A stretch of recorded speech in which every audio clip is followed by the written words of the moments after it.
Hello, good morning. It's Friday, first Friday of December. Again, I don't know where the time is going, but we're getting close to the end of the year.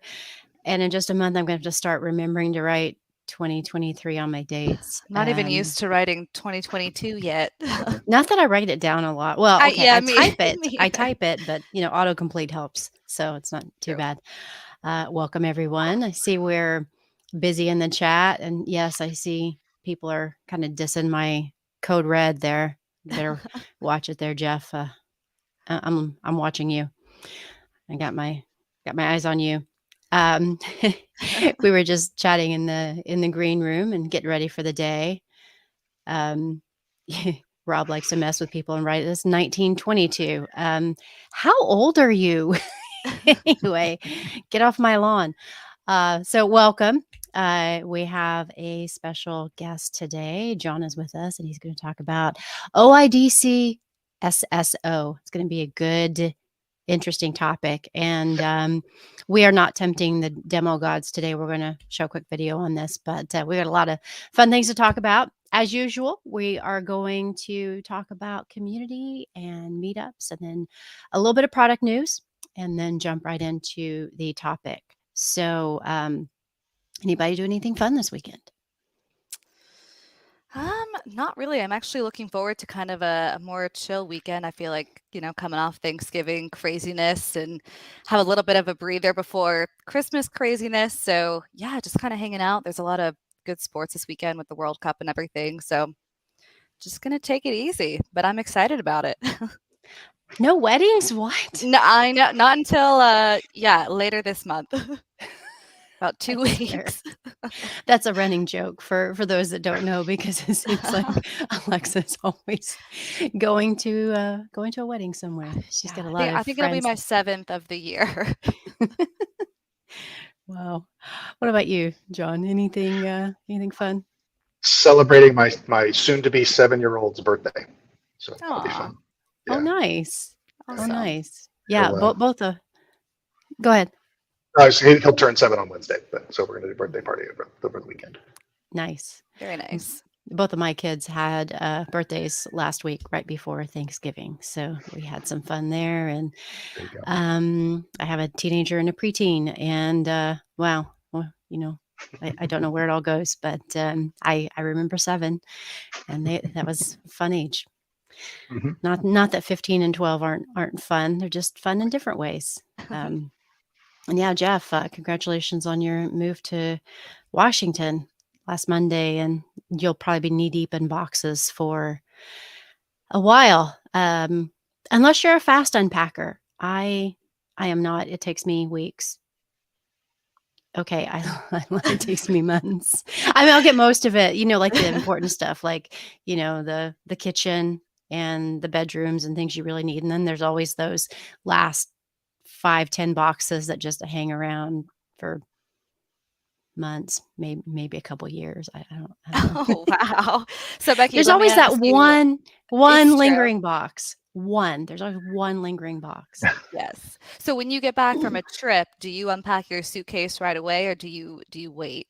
Oh, no, I unpack my suitcase right away Yeah. because I don't want to, yeah. I just want to get that out of the way and everything. Laundry, unpack, like putting away laundry is a different story, but yes, unpacking from a trip, do it right away so I don't have to mess with it anymore. Yes. I'm the same way. Can't deal with it. Yeah. Gotta move it, get rid of it. All right. So since we didn't have an IT hour last week, we've got a lot going on in the community. There's just been a ton of stuff. So thank you for continuing to be in there and posting your goodness while we were having a holiday.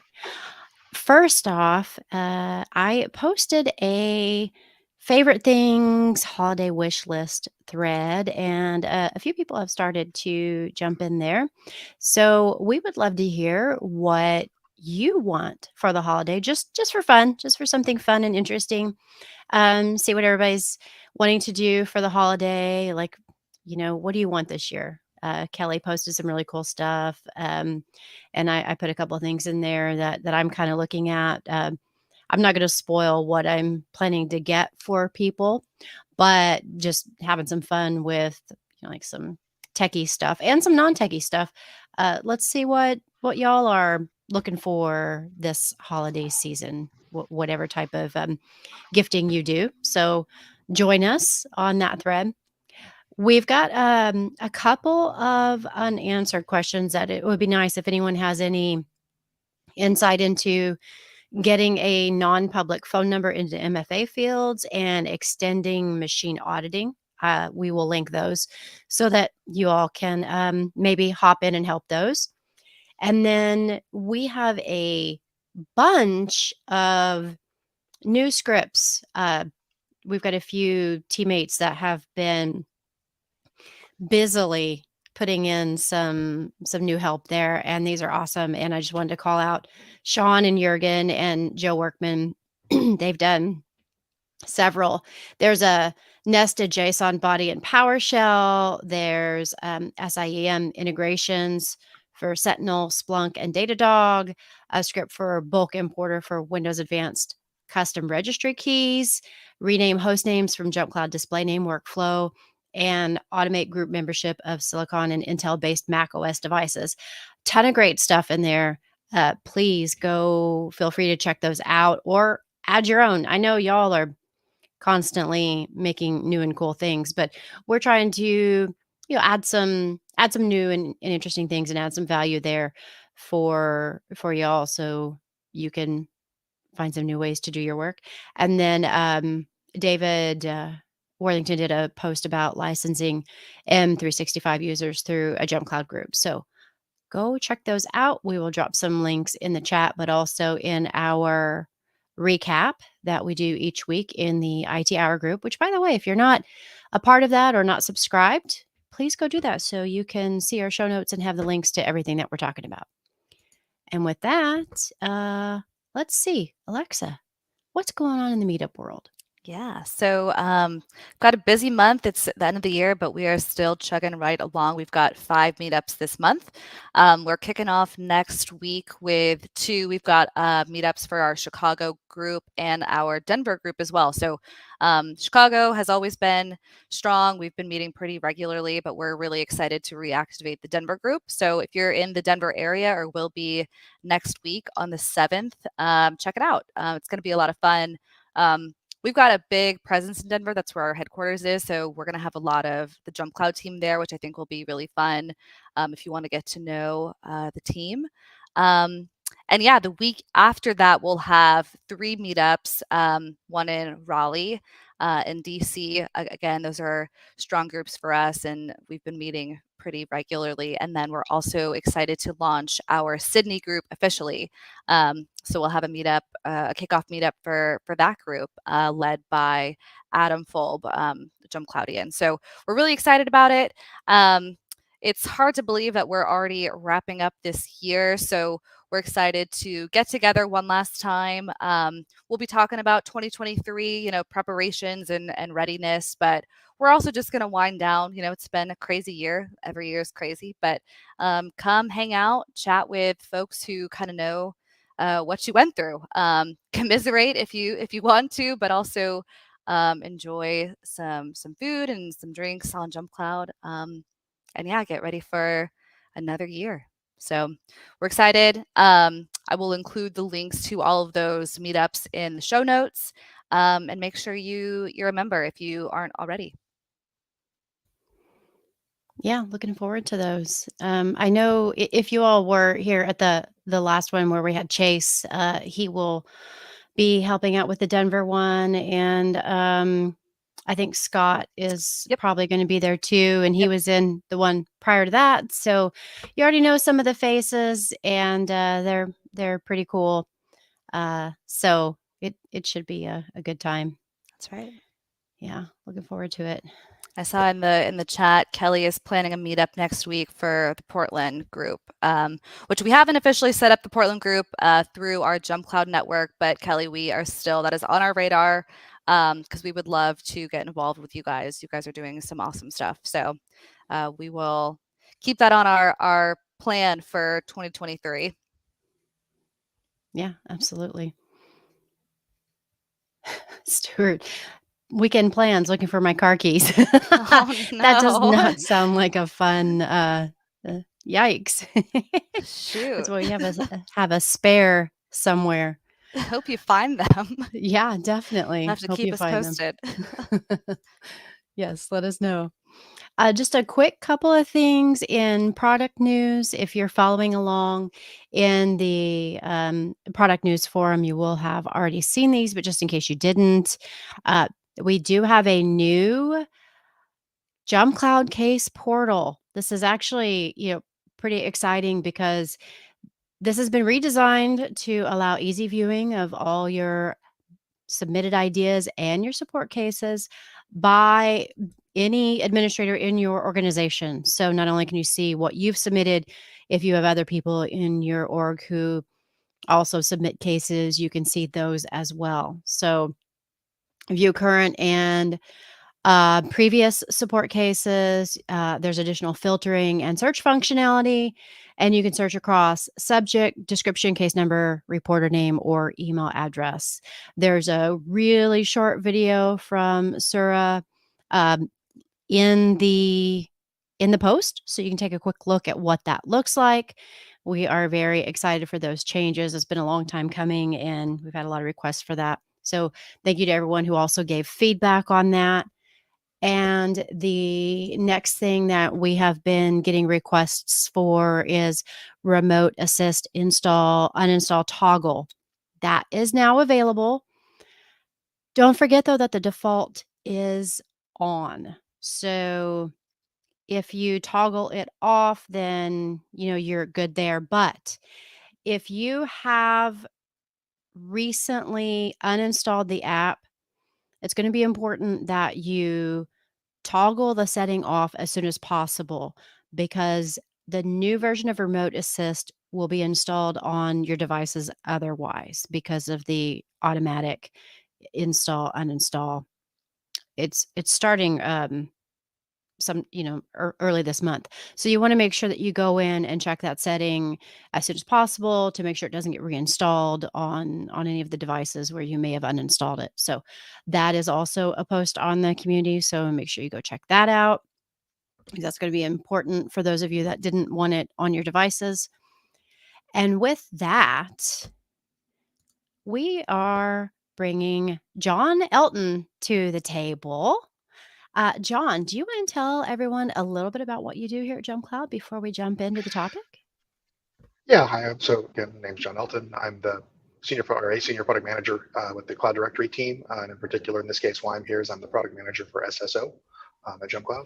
And so everything SSO is part of my remit, and that's one part of what I do. We put to get the SSO, new features in this case, new functionality, but also enhancements. And so some of you may have had conversations with me in the past around SSO topics, but I'm eager to be here to share our new topic. Great. So, OpenID Connect. Yep, that's right. OpenID Yeah. Connect.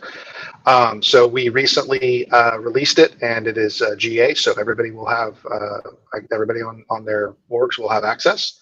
And I'm going to walk through. I got a brief little presentation talking about OpenID Connect just to give the basics of it, and then I've got a video that we're going to walk through showing configuration with Cloudflare in this case. It's a good application to show it with. So we'll show it with them, and they're a friend. So in any event, we can dive right into my presentation if we're ready. Yeah, let's go for it. And Sounds great. feel free to ask any questions in the chat while John, as John's going through his presentation, and we will either jump in and ask those as we're going along or pull those at the end. So here we go. All right, should be able to see my introducing OpenID Connect for SSO. Yes. Good deal. All right. So I'll talk about a couple things. I'm going to talk about it real quick, and then we're going to fly pretty quickly to the demonstration, and then we'll clean up with any questions that don't come up in the middle of the discussion and demonstration. So what is OpenID Connect? Or you'll see it called OIDC quite a bit. It's an extension of our OAuth protocol, or the OAuth protocol. Applications that support it, use it for verifying user identities and exchanging profile information. And the communication that's between the applications is handled via RESTful APIs. You'll see as we go through that there's a collection of well-known REST endpoints and that are used as part of the configuration. So why are we supporting it? A couple of reasons. First of all, generally speaking, developers are often attracted to OIDC. It's a highly scalable model for authentication and SSO. It's flexible across platforms, and it is relatively simple to implement. There are some good libraries out there to allow applications to adopt OpenID Connect. More specifically on our end, why we though look to add this. It allows us to expand the scope of support and type of applications that JumpCloud SSO can support. Things like commercial applications that work with OIDC, proprietary applications I mentioned again up above or in the previous screen that or up above anyway, that it's relatively simple to implement for developers. So proprietary applications, if you have some and you're looking to expand to enable SSO for them, OIDC is often a good use case for it. And then finally, mobile applications oftentimes make use of OIDC for single sign-on as well. So for all of those reasons, we have expanded our SSO capabilities beyond just SAML to encompass OpenID Connect as well. And so with that, I'm going to go ahead and dive us into the demo. It was mentioned right at the top end of the call. We're gonna not tempt the demo god, so I do have a video walkthrough that I'm going to narrate, and we can pause it in the time to answer questions. So let me get that there, and we will find here is our video. No, yep, there we go. That's our video. Okay, so we should be able to see that. Perfect. All right. So we're going to start here, and as you can see, I'm logged in on the SSO screen here, and we've navigated down to SSO. We're going to go in and we're going to create an application by clicking on the plus sign. And what you'll see, this is a normal place where you can add applications. In this case, there's this custom OIDC app button that we will choose.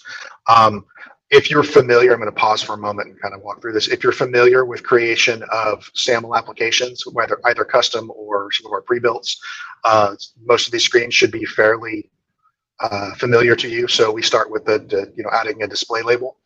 This is the name of the application as it will show up in the user portal for users. And in the case here, I'm going to type in Cloudflare. And then we move on from there. So I said Cloudflare OIDC. We move on to the SSO tab after I discuss that you'll have these choices for a logo or a color indicator.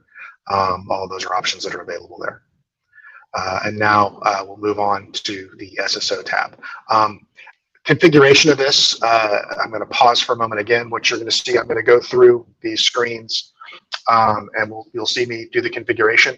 I'll be flipping in the video back and forth between the Cloudflare screens and the JumpCloud screens, because the configuration, honestly, it's oftentimes there's a little bit of a dance of some configuration on both ends, and so there may be information that you need from one end to enter in on the other application.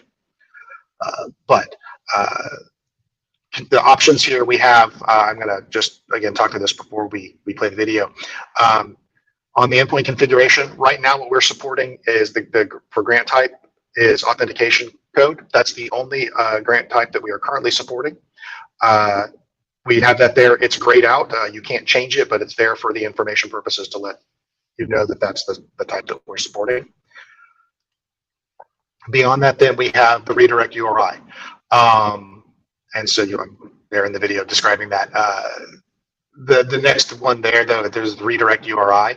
I think what we're going to see is me put in just a random value, I think jumpcloud.com when I get past it. There we go. So yeah, so I talk about that. So the reason I'm putting in that value, you can put in anything there initially because I'm going to have to I have to get this value from the relying party, the application that we're going to be connecting to. So because they don't have it yet, I put in jumpcloud.com as a placeholder. That is not the final value that will be in there, but we can put it in there and lets us move to the next stages of configuration.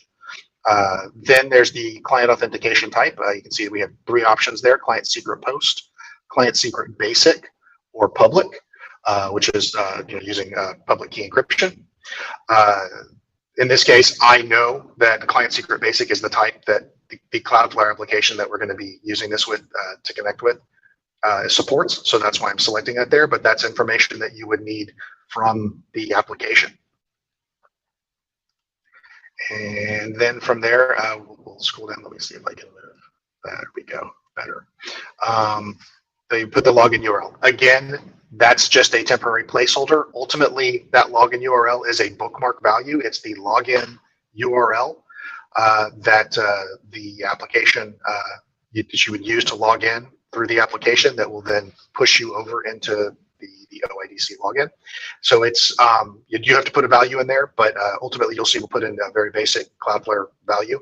This is the URL that the application, once it shows up in the user portal, will send the user to.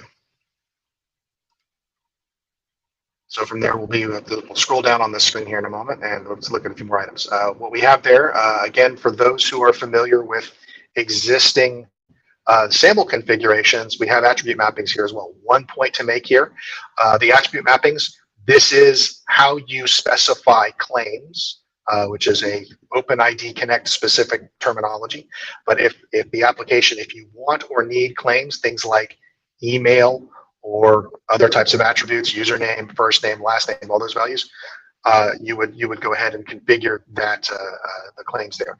In the case of Cloudflare, what you'll see is I think I'm gonna add email to email is what I put in, and that's just, again, in this case I have knowledge of the application that that's what's required, so that's why I have that put in there.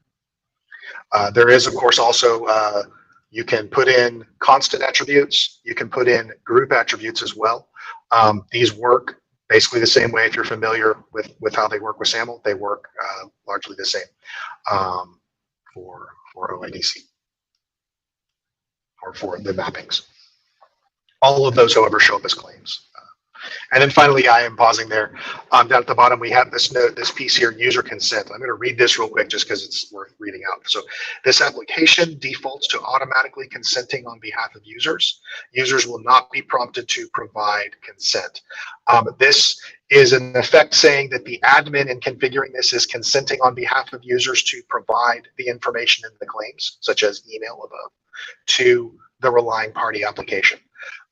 We're eager to hear feedback on that ultimately if there's desire on the part of admins to allow users individually when first time they log into the application through OIDC from JumpCloud, for it to show those consent forms and allow their users to consent or not consent to providing that information. We honestly initially think that in almost every case, we think admins will want to auto consent, because this is not like a mobile application that you use on your personal phone where you want to selectively say, I don't want this particular application to have my email, or I don't want to provide this information to this application, because these are being configured for business use likely, and the claims are going to be required for login in most cases. We figured that the auto consent is a better option, and it smooths the path for users doing their logins to applications. But again, we're eager to hear if there's feedback on that. So I'll get my video playing here again. And again, that automatically consent option is there to let you know that that's true, but it is grayed out. It's not changeable. So when I do finally in the video, when I hit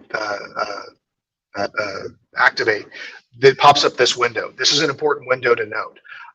For those authentication types that we talked about earlier, the client secret basic and client secret post, that will pop up this screen and provide you with the client secret as well as the client ID. Now the client ID will be accessible later in the SSO tab after it's been configured. The client secret will not. And you can see there's this warning.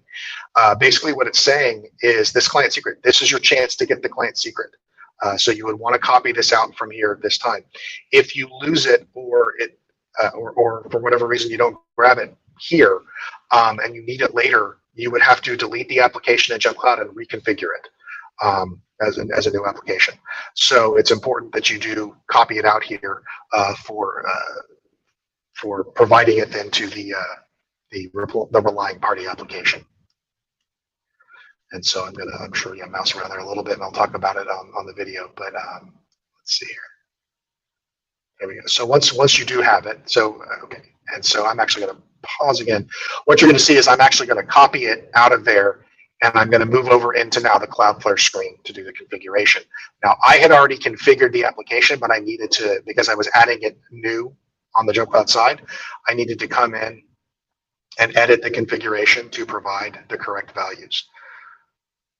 So when I click add, you can see it's got JumpCloud as the name of the application there. It's got the app ID. That's the same thing as the client ID. And then I had put in the new client secret. I'm going to copy the client ID out and put it in as well to update it.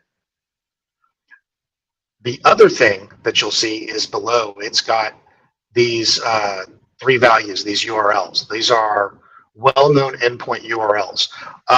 All of these, what I'm walking through is basically the process on that we have documented as well. I'm going to right now drop into our chat the knowledge base article on single sign-on with SSO with OIDC there in the chat.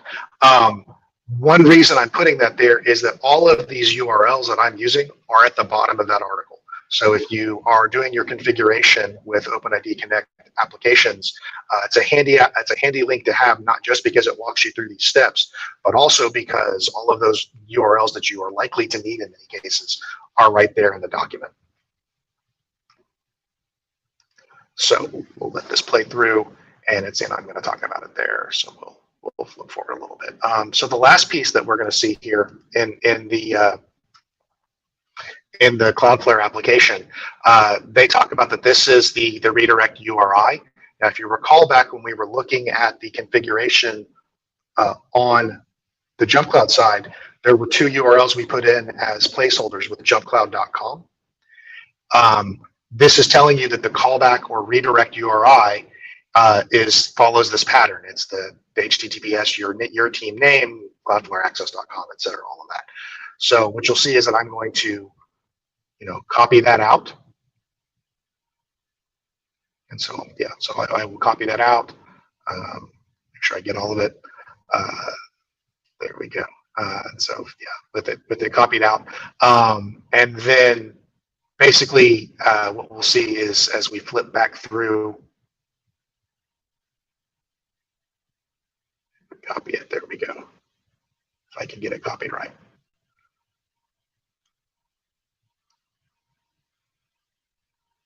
There we go. So what I've done here is flipping back in on the JumpCloud SSO configuration screen.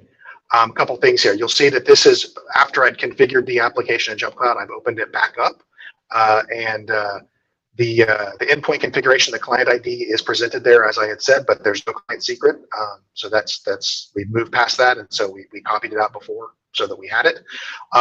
Here I'm going to configure in the correct redirect URI. In this case, I happen to have it, here present, so I'm going to, and it's my name in this case. So you'll see me copy it out there, and then I'll drop it in so that we have this correct value in there. In the case of Cloudflare, it so happens that same URL that I copied before is the login URL as well. So I'm going to copy it out again, and I will move down to login URL and paste it in there. So now we've updated those placeholders with the right values, and I've saved it. And there's one last piece that I'll have to do. I'm going to come back into the application one more time, go to user groups. I could have done this without backing out. I could have made a change, but I do need to turn on a group at least with the users. So we see, here's the users that are members of that group. I'll flip back over in just a moment to SSO, and we'll flip back to the application, and then we will flip back to user groups, and we will turn that all users in this case on. Now, whatever groups that you've configured that you want, that contain the users who you want to have access to the application, those are the groups you would enable. Having bound those groups to the application, the configuration should be complete. And so now what we'll see is a couple things. The OIDC is by definition what's called SP initiated. That's a SAML term, but it applies here. It's all authentication starts from the relying party application, in this case, Cloudflare. So I've gone to the login screen. I chose our OIDC login, and then here I'll put that in. I'll put in, so you can see I'm logging in on JumpCloud now, and putting that in.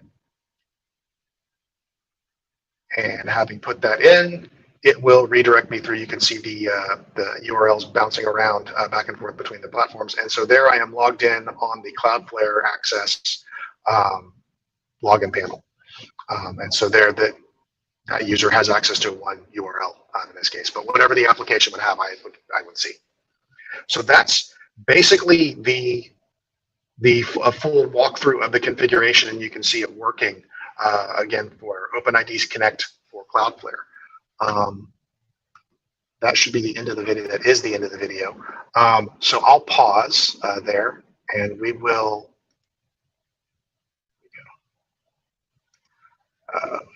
flip back over to this. And I'll say, if there are questions, I'm eager to hear any questions that anyone may have.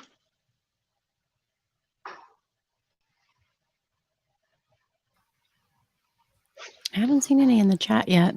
Anyone have any questions about this or any comments? I'll give people a second in the chat.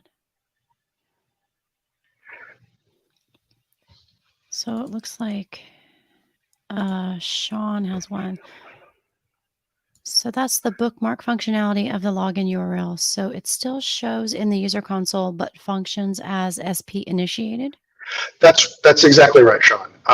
So because OIDC is always SP initiated, the link there that you put in on the login URL will take the user to the login screen for the application, and then they will have to go through whatever steps they need to take to log in. So it's a nicety to have, and that's why we add it. In fact, make it mandatory, so that a user on the user portal, if they click on it, it will take them to the right place to log in, but they will have to log in through the application's login screen at that point.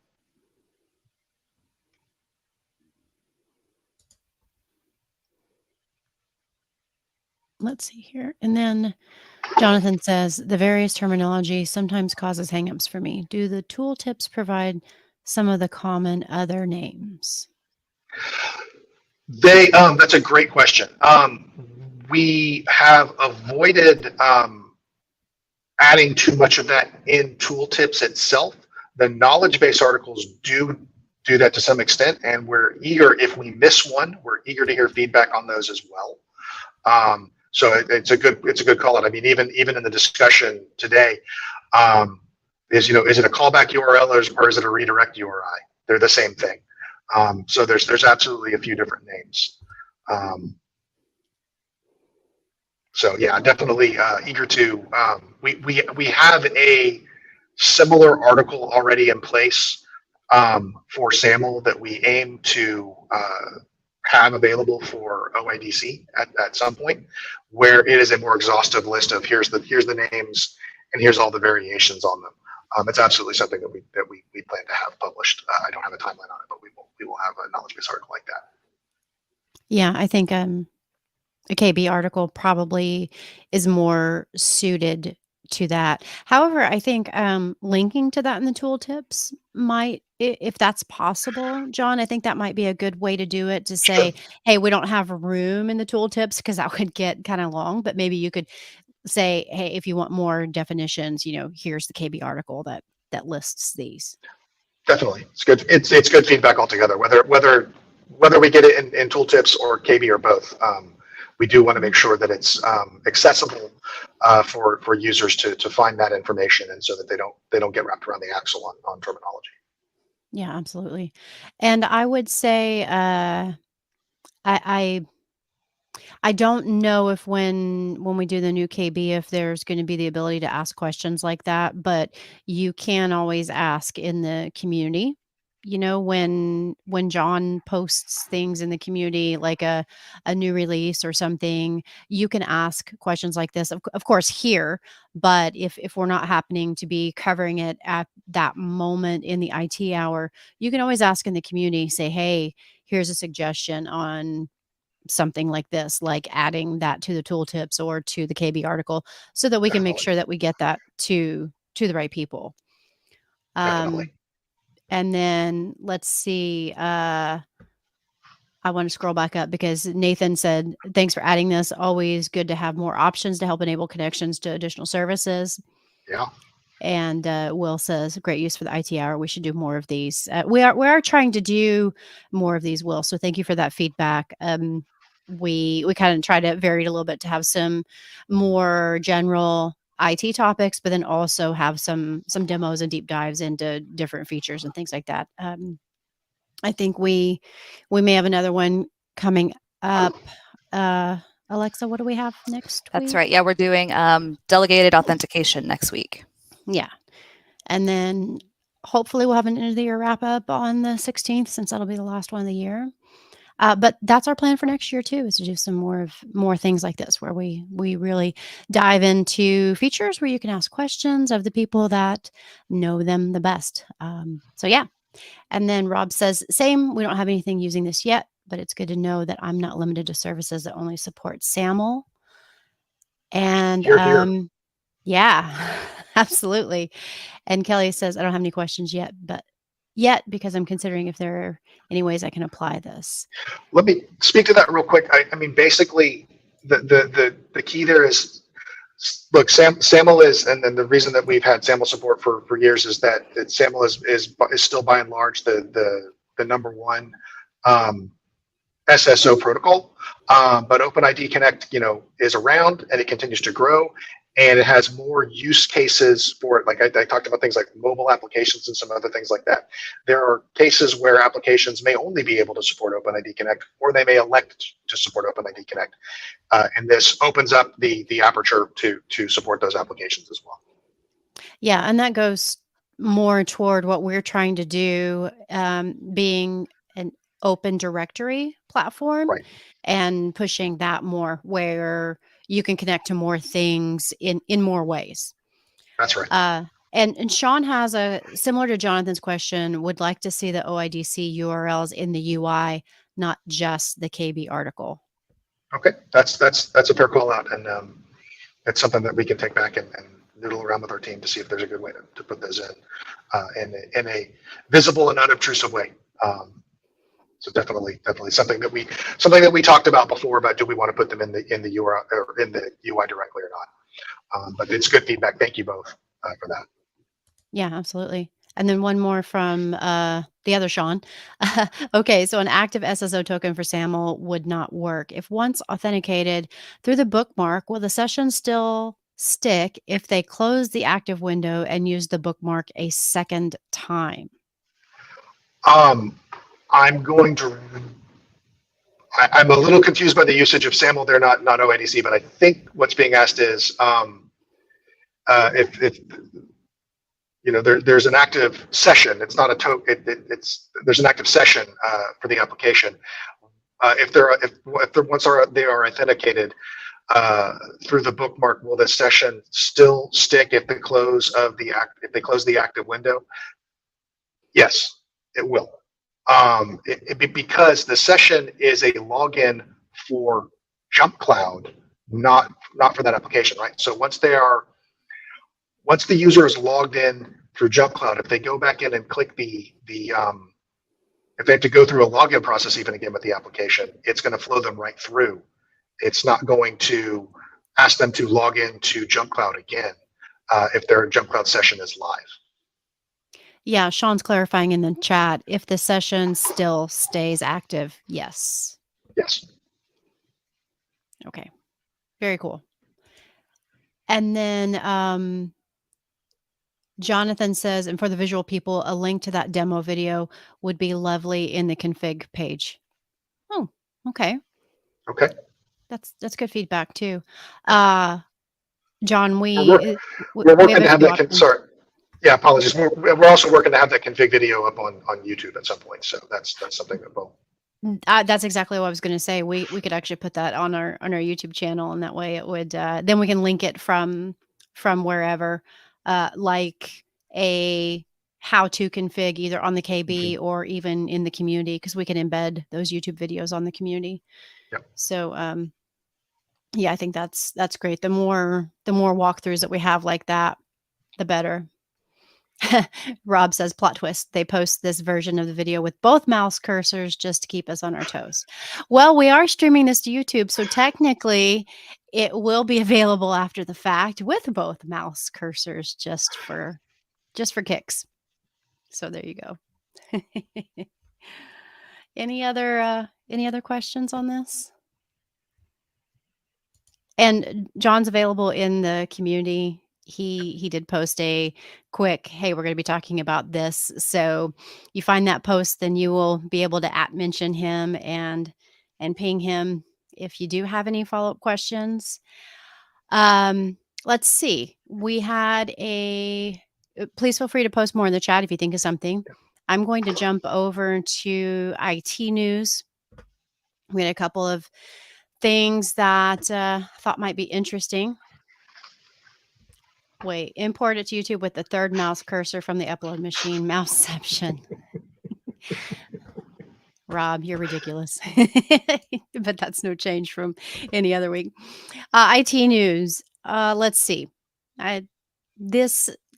It'll get better. I'm going to start out with probably the most disheartening piece of news, and we'll work our way up to better things. Ars Technica had an article about taking your computer to the repair shop. And if you've ever worried about the privacy of your sensitive data when seeking a computer or phone repair, a new study suggests you have good reason.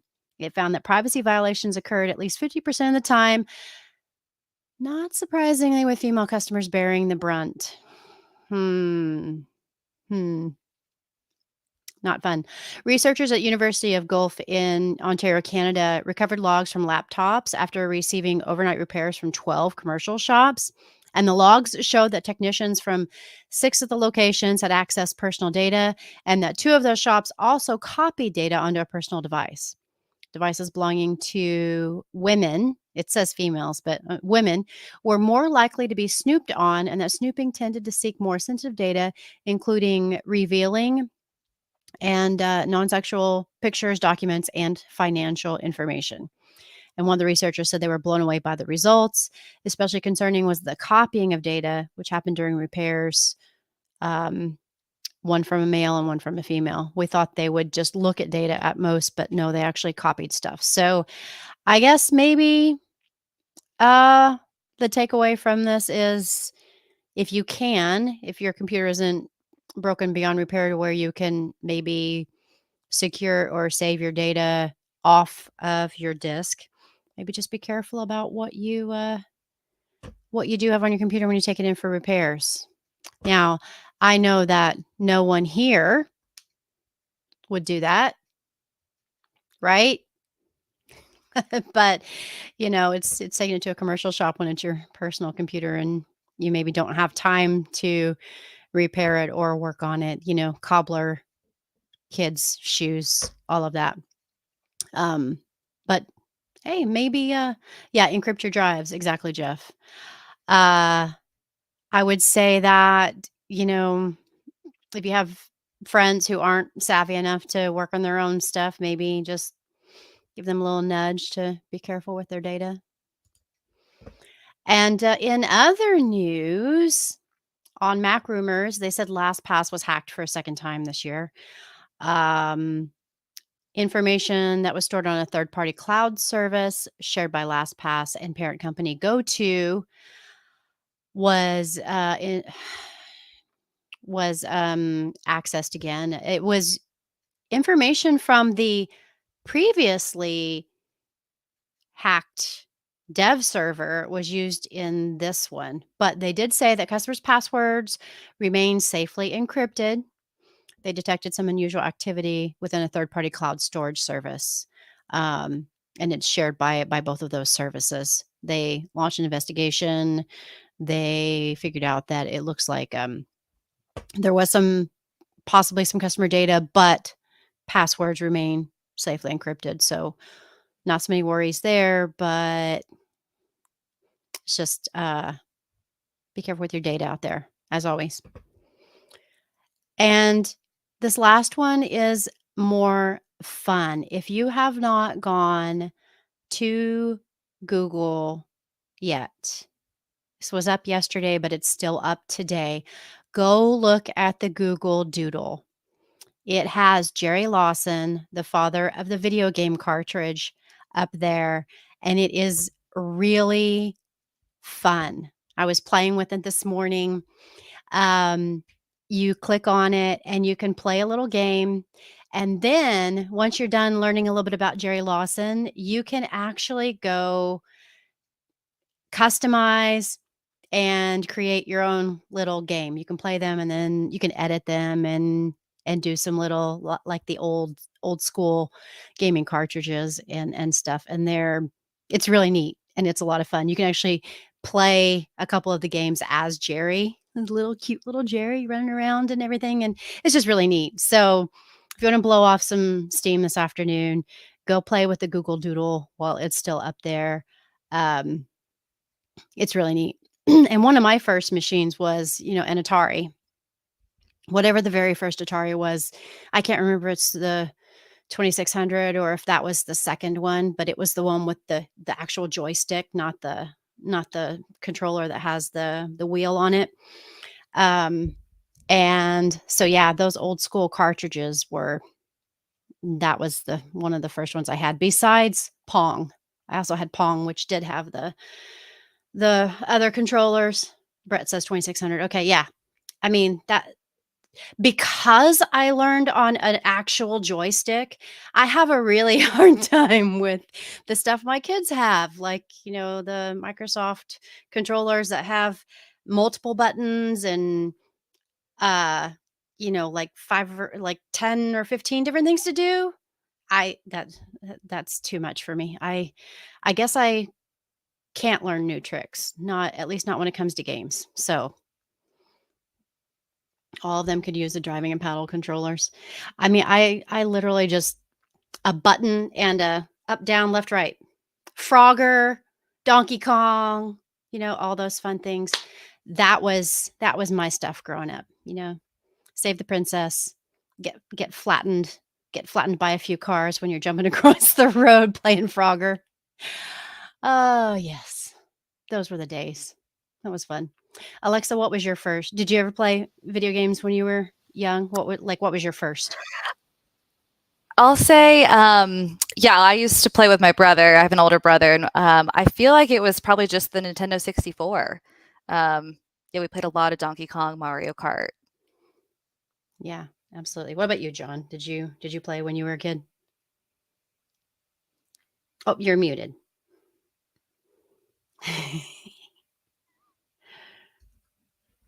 Oh, did they die? Uh-oh. Well, hang on. I think we can get you on your computer mic if you can unmute and get on there. Kong's Quest. Oh, yeah, King's Quest. Okay. N64 controller, the best controller. I'm not taking questions at this time. I did play Nintendo 64 when I was a little bit older, but that was not available when I was a kid. So yeah, I'm outing myself as to, there you go, John. Why don't you try now? Yeah, King's Quest. King's Quest. And everything that came from Sierra Online after that for years. Awesome. Oh, there you go. Play the doodle and then spend the rest of the weekend listening to remixes from ocremix.org. The Duke Xbox was my favorite controller. I will still go back to the very simple, easy, one single orange button and up, down, left, right. I mean, very, very simple. It's hard to screw it up. It's just, I don't know. I mean, all the other stuff is really complicated. And yeah, you can do a lot more, but sometimes simple is best. Or maybe just go back and play Pong. You just kind of roll the, move the slider up and down, and really keep it simple. Okay, so Kelly says she started on the OG Atari 2, got the joystick style controller for NES for Christmas in 19. Yes. So fun times. So go have some nostalgia while you play on the Google Doodle while it's still available. One of my colleagues pinged me yesterday and said, "Go look at the Google Doodle today. I think you'll like it." And I didn't get a chance to look at it yesterday, but I'm glad it was still there today because it's totally fun. It's worth it. Sounds like you may have spoiled a lot of people's afternoons. It sounds like everyone's going to be busy on the Google Doodle. I am not responsible for any drops in productivity That's for right. Friday afternoon. I make versions of the old controllers for Switch. Oh, birthday money. Yeah, I mean, birthday money, Christmas. Go put that on your wish list, on the holiday favorite things wish list. No, I probably won't be using those setups anytime soon, Nathan. I would be like, I don't, I wouldn't be able to handle it. I really wouldn't. My son tries to get my youngest son tries to get me to play stuff with him, and my oldest tries to get me to play, let's see, Theme Park Tycoon on Roblox, and even just the keyboard controls or doing it on my iPad. I try. I am trying, but I struggle with all of it. It's sad. Maybe if I played it more, I would get used to it, but I'm not there yet. I might be hopeless. I might just be. I can learn a lot of new things, but that manual dexterity of what do I do with, there's triggers, there's buttons, there's it hurt. I can't. Becky, we believe in you. I think you have more faith in me than I probably deserve. All right. Oh, Bluetooth. Oh, there you go. Bluetooth NES. I long ago I don't know what happened to my Nintendo 64. I think it got lost to the unpleasantries. Who knows? But yeah, there's nothing like grabbing a cartridge and before you put it in there. I don't know who started that. I've read stuff that says it doesn't even work, but we all do it anyway, right? That's right. Oh, now we're talking about glorious controllers and Bluetooth and all these fancy mods. Well, that might belong in Home Labs. Might be an interesting. Oh, there we go. We're getting links now. Well, all right, Rob, Kelly, Jeff, y'all need to add those to the My Favorite Things list because maybe somebody will find some new things to go treat themselves for Christmas or whatever holiday you celebrate. Maybe you don't celebrate Christmas, but you have something else, like maybe Hanukkah or Kwanzaa or something else. Whatever it is you celebrate, go to town, have fun, make a list, and then send it to your family and say, I want some of these things. I'm looking at the super fancy chargers and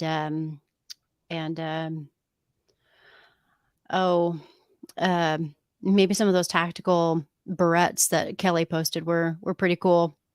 A barrette that also cuts open tape and stuff like that. That sounds pretty cool. Why not? Anyway, go enjoy. Yeah, multifunctional. Absolutely. Blowing the cartridge was just a tactic to get the cartridge reseated in the console. It's filed next to swapping the ends of the Ethernet cable. Yeah, exactly. I've read that too, Kelly. That's why I was kind of like, well, or maybe we just do it to make ourselves feel better. Maybe there was a little dust in it. Maybe not. Same thing I do to the optical part of my mouse when, oh, there's a little dust in it. Does it work? I don't know. It makes me feel better. Oh, it will start working again. Okay, then. Maybe it's just a placebo. After all that. Anything else in the chat there, Alexa? Let's see. Oh, fancy. 4K HDR FreeSync monitors couldn't stand 1080 HP anymore. Do you also drink tea with your coffee with your pinky out, Rob? Because that's getting way too fancy for me. I've got a curved monitor, but the resolution on it is not great. I squint at it a lot. So yes, Sean, confirmation bias. That's a good way to put it. And Kelly's looking for new monitors, so you're gonna have to drop a link for that too. So Rob, you've got like 5 links you need to go put on the favorite things thread. So get to it. Chop chop. Oh, wow. I wouldn't want to pass that up either. Now you're gonna get me going shopping. Thanks a lot. Thanks. Like I need to spend more. That's Well, me too. I was just gonna say the same thing. yeah, you're absolutely right. A 4K that makes a Mac happy. Dang it. Now I'm gonna go shopping again. You guys, stop enabling. Bad influences. Definitely bad influences in the best way possible. We love you. Of course. We love you all. Happy Friday. Enjoy your goofing around on the Google Doodle. Not my fault if your productivity drops to 0 this afternoon. That's all on you. That's all I'm saying. Anyway, all right, copy those links. Actually, you can come back to this and access the chat even after we close out the session. You won't lose any of those. You can come back to Crowdcast and look at those anytime.